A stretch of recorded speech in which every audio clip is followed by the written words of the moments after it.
Jason Balin and Ian Horowitz.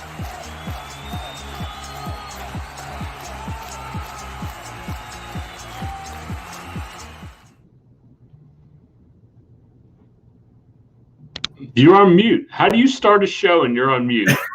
How do you guys start a show? For some reason, this new computer that I have has a delay. I had to guess when to start because the intro was bumping, but we're good. Yeah. We're good. I guess it didn't automatically unmute me, but I'm unmuted now. So back to my question. What's up, Ian? What's up, dude? How you doing? Not too bad. Not too bad. December 30th. We're almost at the new year. We're almost at the 2021. Yeah, so, man, we're there. Yeah. So hopefully, if you're just tuning in for the first time, welcome.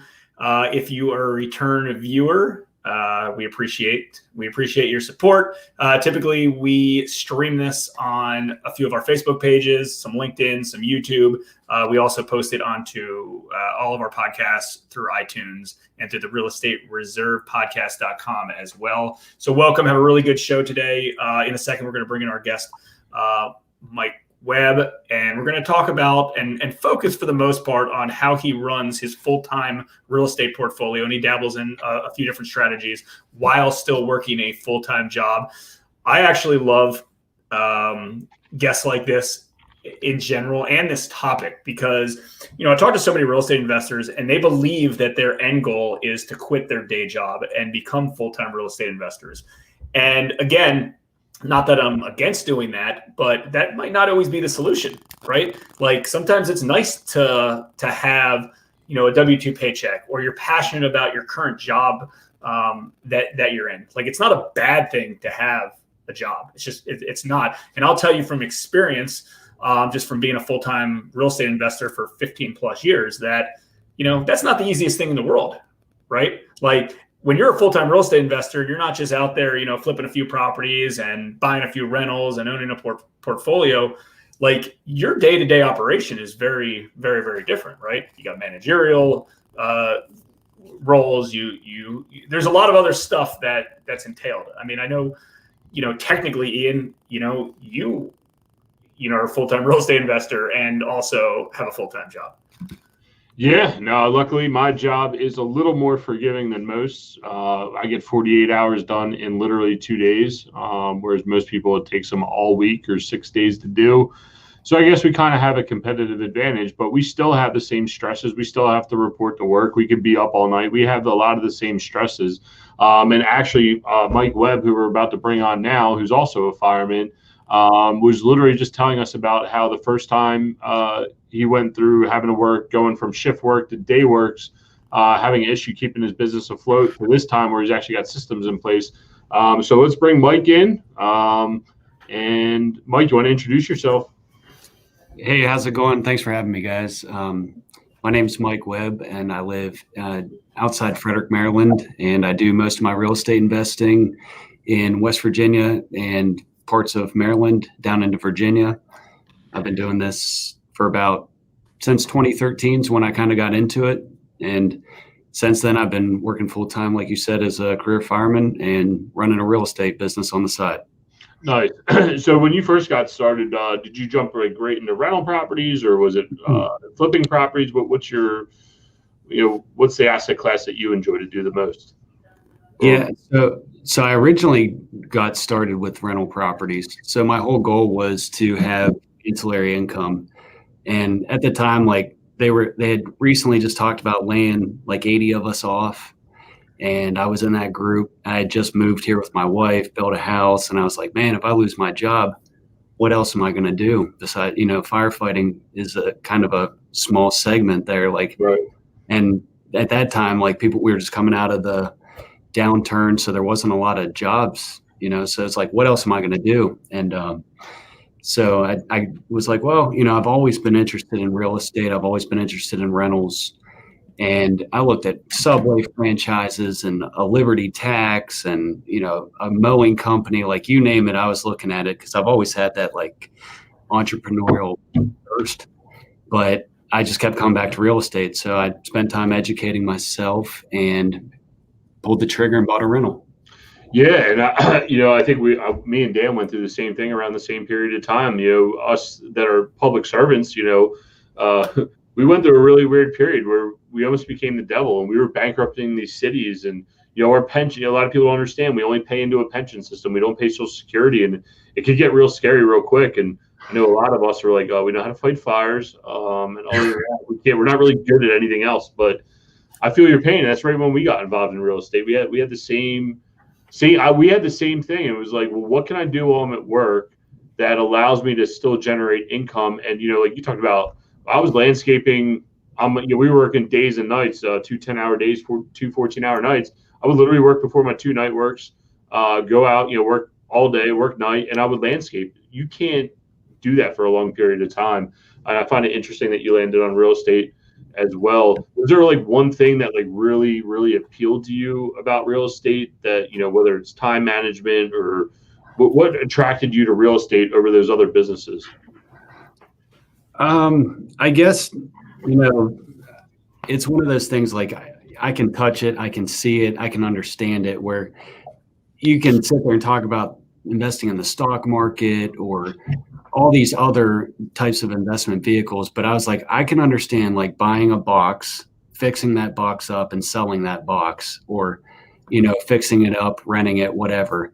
And the one thing because I was working a ton of overtime at that point, and I was working a part-time job in a EMS department, like on my days off. So like, you want to talk about suck. Like I was leaving work, working at a fairly busy firehouse, going to work at a even busier EMS unit for less money. So it didn't take me long to get really motivated to find another way. But I was, I had that realization, like, first off, I thought, if you think about like the 5 wealthiest people, how many of them own real estate? At least that may not be their main thing, but I guarantee all 5 of them probably own some sort of real estate. So I kept coming back to that. And then also trading time for money. Like, I love my job. I love being a fireman, but at the end of the day, you cannot leverage it very well. Like, you physically have to be here to make money. Where with real estate, what I liked and had to have a mindset shift was I could own 2 rental properties, and they're not going to make me a lot of money, but like that money is dripping into my account every day, whether I'm at the firehouse, whether I'm at home, on vacation or whatnot. So I really like that idea. And the more I investigated subways and franchise models, like I was just going to be trading more time for money, because they're extremely, labor intensive, where I wanted something I could leverage and build and not have to trade every waking moment for that dollar.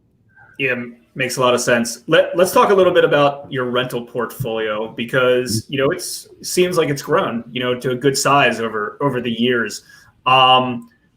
Where did you, and this kind of just be as a whole, but can you discuss a little bit of how many rentals you have currently, how long it took you to get to that amount of rentals, and maybe a little bit about where you found them, how you financed them, maybe kind of how you manage them currently. Sure. So there's a lot of questions to answer. I know there. That was like a 4-part question.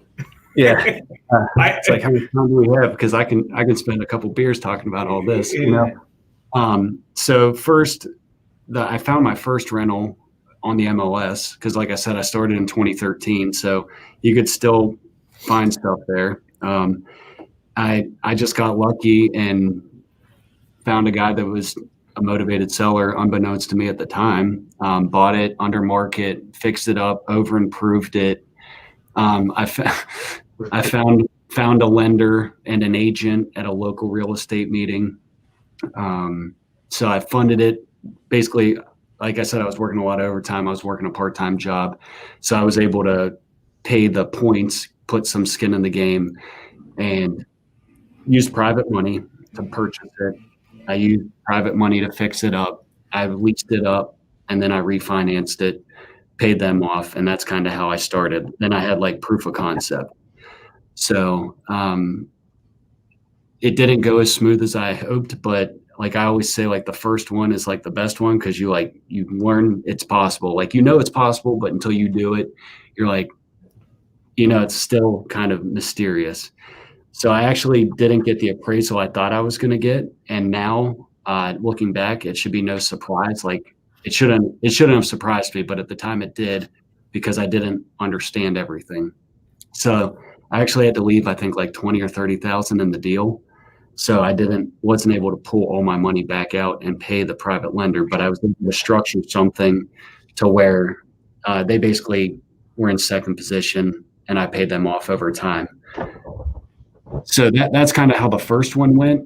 There's 100 things I would have done differently, but as far as I'm concerned, like it went well because it got me started. So I went from, that was in about 2013, and now I have like 35 rentals, and some of those are owned wholly by my company. Some of those are with a partnership, and I've actually sold some of them because I actually had a little more than that. But the way the market is right now, some of the ones that, whenever you're getting started and everything meets whatever your buying criteria is, you learn sometimes over time that you're willing to trade some of that return for sanity. So I've gotten rid of some of the ones that were just time to move on from. Makes sense. Who manages them? Do you guys self-manage or do you outsource that? So I have a hybrid model, I guess you could say. I still manage like 2 of my units. And just because I've had these folks since I started, they're relatively simple now that I say that, to manage that one. I have a full-time assistant who manages most of our portfolio. And then some of the ones I still own through my own company, I have a management company that handles some of that. So I kind of can give you the pros and cons of all the different models. And there's pros and cons to all of them. So I do like having the ability to have it in-house, but not have to be in the day-to-day of it. Having the assistant has been probably the biggest game changer for managing the rentals. Right. And then so you did a lot of rentals, and I know we were talking about it before. You said currently you're doing a lot of flips. Where are you doing your flips? What do they look like? Kind of like price range. Give everybody a little bit of background before we dive a little bit deeper into some of the operational stuff. Sure.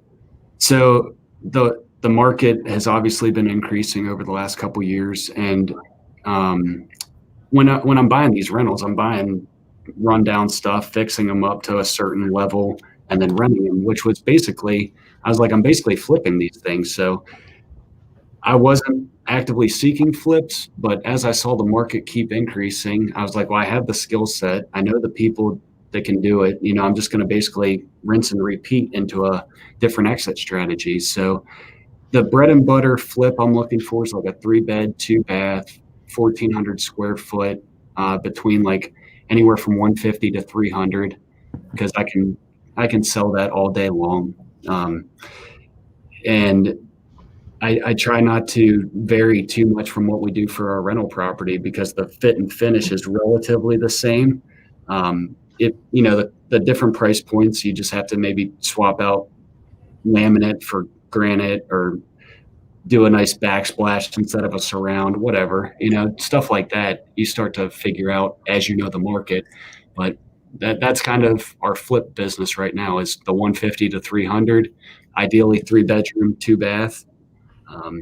And yeah, we actually took an opposite direction. We were flipping, and we said we got tired of the grind, and we're like, well, everything we're doing in flips, we would do in a rental property. We would downgrade maybe this and this, but all the guts of the houses are the same. And I don't think a lot of people realize that in the end, the guts of your houses should be the same, whether you're renting or selling them. It really comes down to what type of finishes you want to do, and don't overthink either process.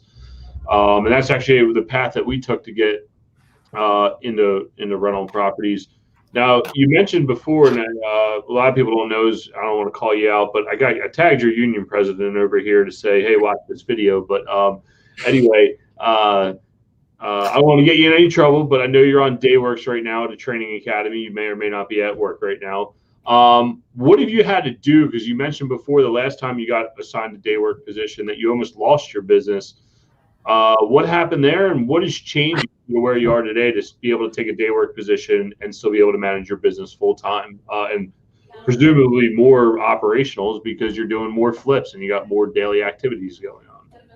Yeah, no, that's accurate. And so the first time, the first time I was on a day work schedule, it yeah, like you said, it crushed my business because I was the quintessential solopreneur. Like I was the guy running to Lowe's. I was doing this.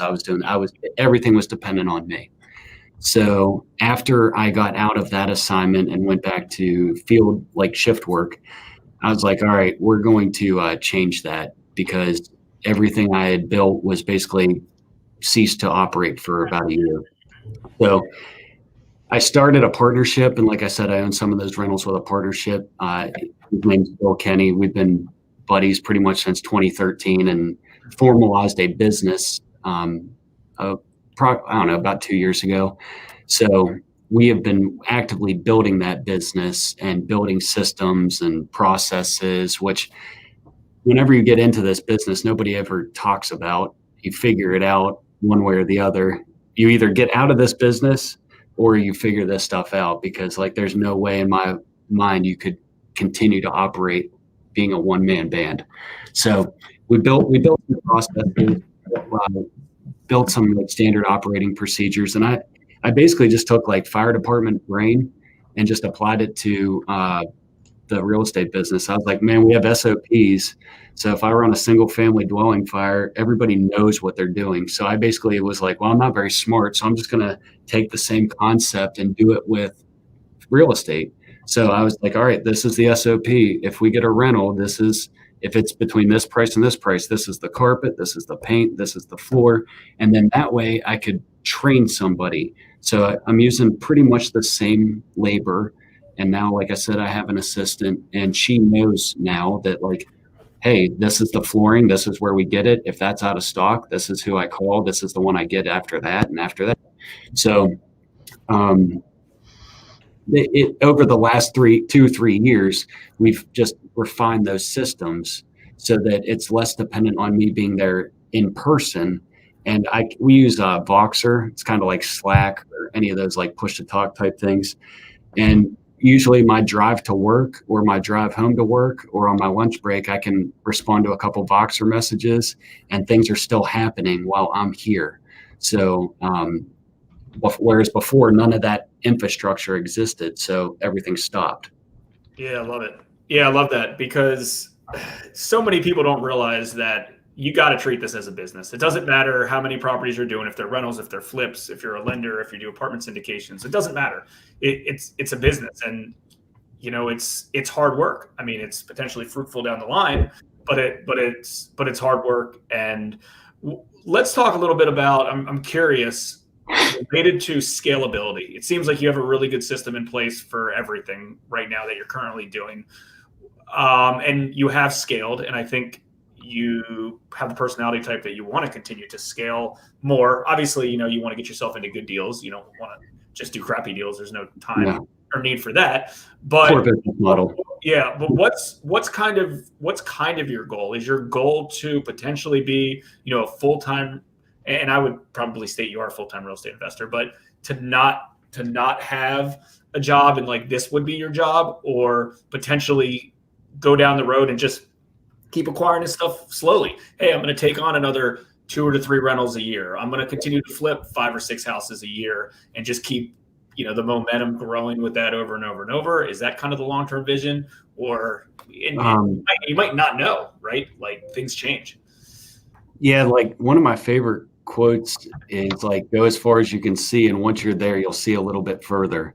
Sure. And like when I started this, I just wanted a couple rentals, offset my income, so I don't have to work so much overtime and whatnot. So now I would say, after doing it for a little bit of time, I would say my goal is not to quit my job. It never was. There's definitely days where you're like, why am I sitting there doing this when I could be doing that and making 3-4 times as much, But at the end of the day, like I love coming to work still. I know it's very hard to explain this to most people, but like I I love coming to work, even in the current capacity I am. Would I rather be in field operations? Absolutely. But I work with a good group of guys, and like I get to hang out with the boys. We get to take care of the mission that we got to take care of here, and then when I'm not here, I'm taking care of my real estate business. So I kind of compartmentalize, but I'll be eligible to retire in like 6 years, I think. Not that I will, but I think I'm going to come to work as long as it's still fun. Let's put it that way. Yeah, and I think we have injured tomorrow. I know I could keep the roof over my family's head, pay the bills, and I'd be okay. Yeah, and I think something for us that a lot of people don't realize is that our job's a little bit different. That like we could literally be severely hurt, or worst case scenario, killed. But we have something else to leave our families, right? Like, and I agree with you, it's hard. And I've literally gone through this with Jason right here on this show and discussed, should I quit the fire department or not? Because sometimes it takes a lot of brain power out of us. And you're like, oh, well, over here, but in the end, we're either literally putting fires out, or we're putting fires out in our real estate business. And I get what you're saying, and I know it's really hard to explain, and maybe maybe me and you should just talk, but there's identity, and there is a lot of good stuff. Oh yeah. In our business. And like you said, I think something that maybe I never really conceptualized, but just hearing you talk about it, but talking about like SOPs or, for everyone else, standard operating procedures that you were able to take, look, we do this in a regimented way at our work or our job. Let me implement that here, because if it works here, why doesn't it work for us in the single family world or real estate or anywhere else? That's actually a really good idea. And I see your union president is all over this post, thanking you for your service, man. So. Yeah, but the point is, and Ian, we talked about this on, I think it was last week's podcast, is there's no right or wrong answer. It just depends on who you are. Like, you don't need to be a full-time real estate investor. I'll tell you, the most successful people that I know that invest in real estate are not full-time real estate investors. They own a lot of real estate. They lend on a lot of real estate, but that's not their full-time gig. Number one, because they do, they're doing something else that they love. They're doing something else that is important to them. They're doing something else that potentially supports them. That's their trade.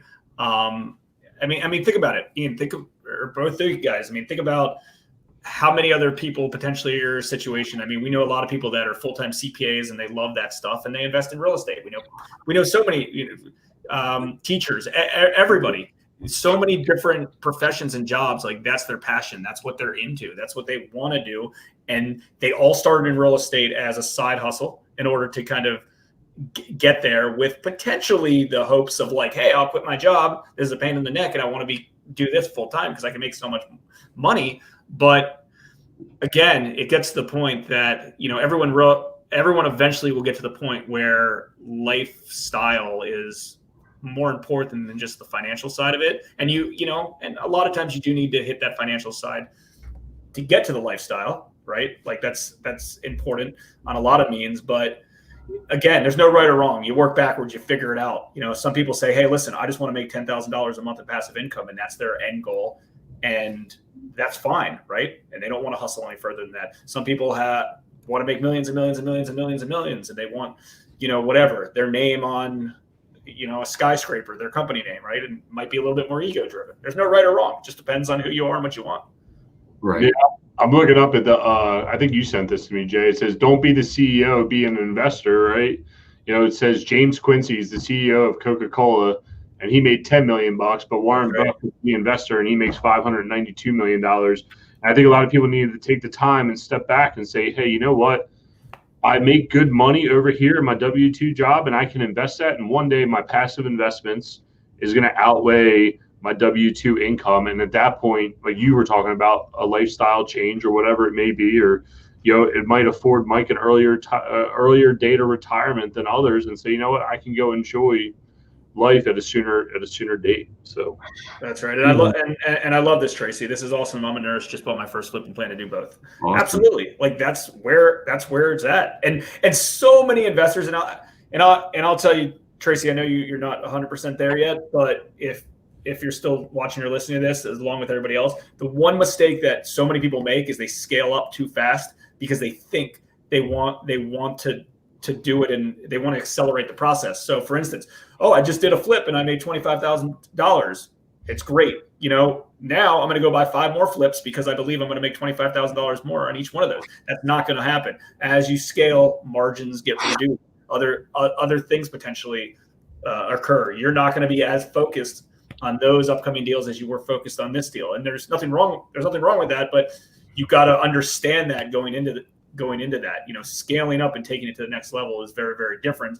And I'll tell you, the real estate investors that we do loans for, the ones that are the most profitable, actually, not that they're the smallest ones, but they're not the ones doing 60, 70, 80, 100 deals a year. They're the ones that are doing like anywhere between 4 and 10 deals a year really, really well.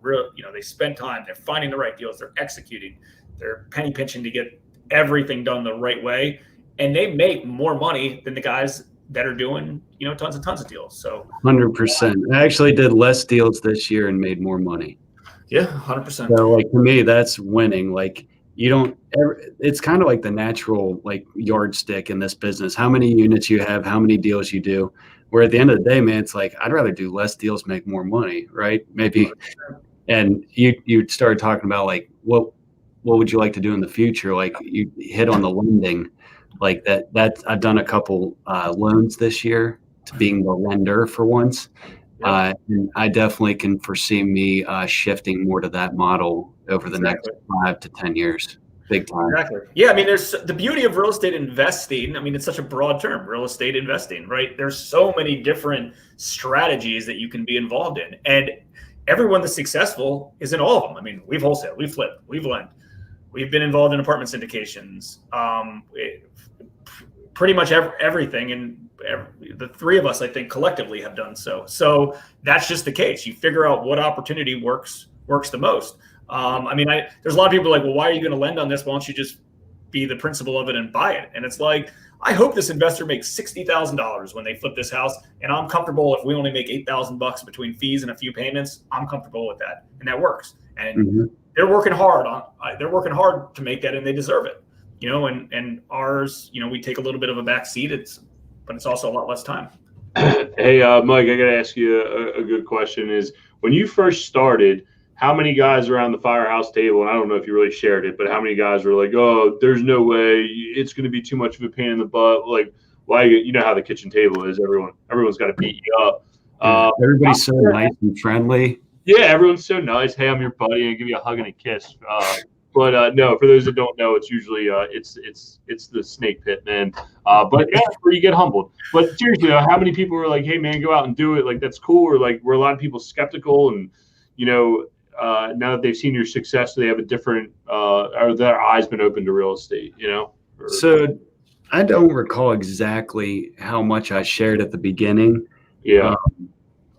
Like obviously after a little while, like people start to hear and talk and hey, what I found is like, in the kitchen table setting, they used to joke and call me slumlord. And I was like, whatever. Right. So, but what I found is like, usually once everybody filtered out, they'd be like, hey man, what are you doing with that real estate? Like they want to talk because they're intrigued. Then that's cool. Like, that's kind of why I started the whole like social media presence with the Investing Fireman was like, I wanted to kind of like show people like just, I always joke like, oh, you're just a fireman. Like I say it like jokingly, but like, I think a lot of people think, oh, I can't do that. I'm not smart enough. I think realistically, damn near every fireman, police officer, those kind of guys that I know, they would be successful in this business because they're pretty regimented. And it's really not complicated. It's not easy, but it's not that complicated either. Yeah, no, common sense always prevails. And me and Jason have had a lot of talk because we've been dissecting apartment syndicators and like the Wall Street business model. And it's like, dude, you're so complicated. Like, why do you do that to yourselves? It's real simple. There's an asset. You need money. Go do the deal. Like, why do you need all these different assets? Like investing shares and what, so like we've talked about that a lot. Since you're in training mode, before we let you go, since you're in training mode and you're stuck at the Fire Academy, what's one pointer or something that you could give somebody that's either newly invested or a long-time investor? What's a tip, trade, something that you can give to them and say, hey man, next project, try this, or words of advice? I don't know. I'm constantly learning. So I don't know, like you were just talking about the SOPs. One thing that this isn't really advice, but like one of the things in the fire department, we talk about the Alpha, Bravo, Charlie, and Delta side of a house. And then we use quadrants and whatnot. Right. So it really simplifies. Like if I am explaining a building to somebody over the radio, they know exactly what they're looking at when they get there. I implemented that with my handyman and my assistant and whatnot. So it's funny whenever your assistant's like, oh, it's on the Alpha side of the house, that's just something that, because we used to run into issues where it's like, oh, I don't know what side of the house you mean. Oh, I'm the one over here. Like, so that cleaned that up, but that's not necessarily the best advice. I guess it's something tactical you could implement. But we used the Profit First program. That was something that I think whether you're an existing investor or a new investor, and basically the premise is like you pay yourself first. So it was a little bit of legwork to get set up, but my business partner and I definitely have seen the benefit of it. So now every month we can sit there and really quickly tell if our business is healthy, doing well, not doing well, whatever the case may be, by simply looking at your bank accounts. And it's by Mike Michalowicz. So it's a book called Profit First. And that's something I feel like would be beneficial to the lady that's the nurse, Tracy, that just bought her first flip, or somebody that's got 50 units. So, yeah, no, that's good stuff. I'll leave you with one last question, and hopefully it's different than that book you just said, but it has to do with Booker podcast. Like, what's a recent Booker podcast that you've listened to or read that that you would recommend? One that you really, really like, something you got a lot out of, something that you want to share with everybody. Oh man, I'm pretty much like a podcast and Audible book junkie, so it's pretty tough to narrow that list down. Like this time of year. What's the one you're reading right now then that you enjoy, or the last one that you read that you enjoyed? I'm going through a 12-week year right now, and I just did 4 disciplines of execution. They kind of go hand in hand. So like I'm getting ready for like 2021 goal planning and whatnot. So those are good for that. And I also just finished Who Not How by Dan Sullivan. But probably my most influential book for my personal and professional life has been Extreme Ownership by Jocko Willink and Leif Babin. That book, I know a lot of people have mixed emotions with some of that stuff, but like when you boil it all down, whether it's in business or your personal life, all of the things discussed in that book are relatable to basically any facet of your life. Nice. Yeah. No, that's definitely a good book. It's on my list to read. I know a lot of guys around the firehouse have read it. A couple of guys have been to his, doesn't he have like he did pre-COVID, like an all-day seminar, like a weekend seminar that he would do with that book.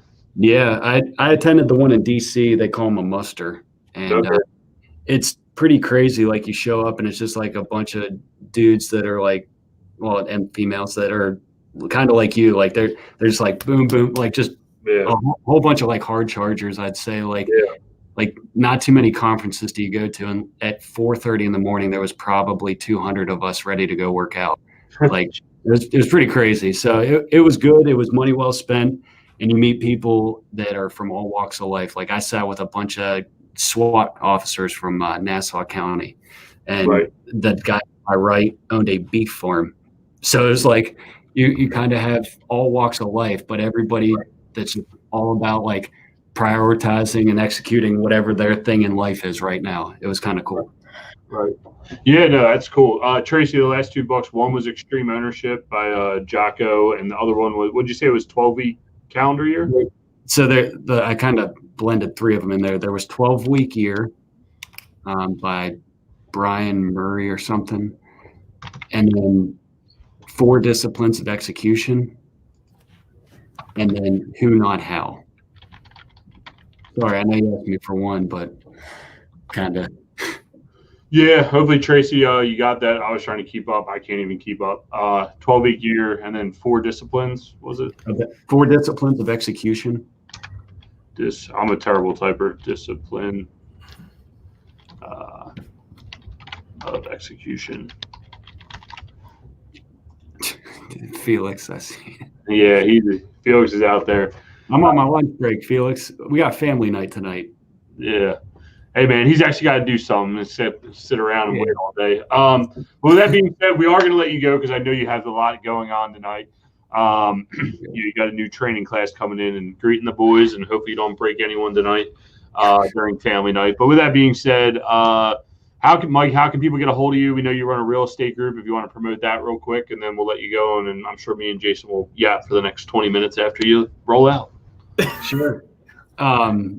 So yeah, like you said, I have a Facebook group. It's I-81 Real Estate Investors, and then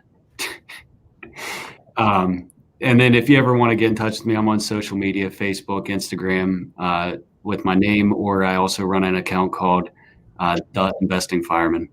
So that's where I kind of put most of my real estate stuff. I'm on my lunch break, Felix. Yeah, hey, union break. Leave them alone. I got it. So. But no, man, thanks for hopping on. I think a lot of people got a ton of value out of this. If you guys want to find Mike, he's out there. You guys are still running events. And we're actually going to have Mike back on here shortly. We're working on a big event the week of January 25th, fingers crossed. Mike will be one of the presenters for that. And we're excited to have you back, man. Yeah, thanks for having me. I appreciate it. Thanks, Mike. Appreciate it. Yeah, I mean, like we said, it's great. It's great having guests that have a full-time job and also run a real estate business, investing business. I think it gives a lot of perspective to probably the majority of the real estate investors out there, because the majority of the real estate investors out there don't just run a real estate portfolio full-time. You know, they do other things, which there's nothing wrong with that, and they potentially should. And everyone has different goals. Was it last week's podcast that we talked about working backwards and setting goals and figuring out who you are and what resources you have access to and what you really want out of this business? I think it was last week's. Yep. So if we're following this week's and you haven't checked that out, go check that out, because it has a lot to do with it. I mean, everybody wants different things, and there's no one to tell you what you want and what you should want. And, it starts out by being realistic with yourself of what you want out of this business. And if that answer is, hey, I would like to buy, a few properties or do a few deals just to replace a few different income buckets, or in order to use that money for other things, great. Nothing wrong with that. Don't necessarily have to be a full-time real estate investor. Yeah, and I think we talk a lot about setting goals. We actually did a whole episode on it. If you guys want to check that out, realestatereservepodcast.com, or it's on any of the big podcast platforms. But if you don't know where you're going, how can you ever get there? And yeah, sure, everyone's got a goal, but if you really start to break it down, and Mike just gave a prime example, and I'm in a similar situation. If I came in the fire department and said, you know what, I just want to buy a house a year and I'm going to retire with 25 years, and I do one house a year, that gets me to 20 houses or 25 houses, that might be enough for you. So just taking that time to take a step back, and especially now this week, yeah, of course, we're coming up on the new year, and we all have goals and big plans. We're all going to lose a ton of weight, and we're all going to be uber rich by the end of the year. But be realistic, man. Within one more day? Yeah, one more day. I got one more day to gain weight, and I'm going to lose 30 pounds next week. No, but seriously, though, be realistic. And I think something with Mike is that, he was very level-headed, very calm, cool, collected. He's like, I set up procedures. I work off of them. I want to do this. Here's the procedures to do that. And I thought that was a really good tip that people could use, whether you're doing it for your goal setting, your actual business, whatever it is. It's just take the time, do it, and then put stuff in your calendar to follow up on those actions that you take. I mean, me and Dan, every day we sit down at the end of the day and say, okay, what do we get done today? What are we doing tomorrow? Where are we going? And we always have some sort of direction to keep our business moving forward. And like you say, playing offense or defense, we prefer to play offense. So I see you're typing away. So the other thing we do have going on, for those who want to take on a challenge, we have the Atlas Shrug Challenge coming up, starting on the 1st. We're all reading Atlas Shrugged in Q1 of 2021. I downloaded the book this morning. It's 63 hours. So I got a lot of work to do. Apparently, we got a dog in the neighborhood. But either way, we're doing that challenge. And I think our real estate, or our Facebook groups, Atlas Shrugged for real estate investors, check it out. We'll be posting weekly content up over there, and look forward to getting this book done and reviewing it here at the end of the quarter. So Yeah, no, it'll be fun. I'm looking forward to it. I downloaded mine as well. It took a while. I didn't realize it was built into multiple segments. I think it's like 8 segments of 8 hours a piece or something like that. Because it's a 62-hour audio, but I've game planned mine out, and I've been grinding through all the podcasts and books that I've wanted over the last week and a half, because I know come Friday, at about 7 a.m. it's going to be go time. That's New Year's Day. Yeah, New Year's Day. maybe it won't be at 7. Maybe it won't be at 7 a.m. But whatever. Maybe it will. We'll see. Got to start the New Year's off strong, but. I'm hoping that, listen, I'm guessing you're not going to be at the edge of your seats for 62 hours. Maybe you are. I hope so. But I'm hoping that, it starts off real strong and I just get freaking addicted to it. Because as soon as you get addicted to something, it becomes a habit. Like, it makes it just so much easier. And I believe, every single person, I've heard a lot of people that I respect and I look up to in business in general that are real fans of this book. There was a few people, including Terry Royce, that said, why would you guys want to torture yourself with a 62-hour read? He had a hard time wrapping his brain around the book in general of why we wanted to do it. So I was like, because, I typically like to take advice from people that are more successful than me. And there was a few people that talked very highly about it. So of course I'm going to jump on that bandwagon and dig into it and see. So, and I'm hoping that it's what it's all cracked up to be. Let's hope. And I'm hoping that I can get addicted to it real quick. Happy New Year, Pete. Yeah. So, all right. Well, other than that, you got anything else, Jay? I know, just real quick, for anyone that's operating in Baltimore City, I think we're still in phase 2 and they're not hearing any failure to pay rents till March 14th, but still go ahead and file them. Just quick COVID update. I got that email the other day. Jay, we got anything else going on before we roll out? And we'll see you guys all in the new year. Yeah, we got a show next week. So next week we'll be ready to launch the big event, free big event, virtual event. I don't want to tell you the name of it yet. It might have been leaked, but I'm not going to tell you it yet because we're working on the website and stuff like that. But it's a 100% free event. How many speakers do we have? We have 24? 24 speakers that we're going to grind out over a week-long presentation. And then there's going to be viewer interaction for everybody to vote. And it is a completely free event, but a few people have sponsored it, and proceeds are going to be going to a good cause, and we will update you guys on all that stuff next week. So I'm really, really excited because the charity is near and dear to my heart. So nice. All right, guys. Well, have a happy new year, and we'll see everybody next week. Thanks for tuning in to the Real Estate Reserve podcast. Do us a favor and like, comment, and share our broadcast. It helps the algorithm and helps us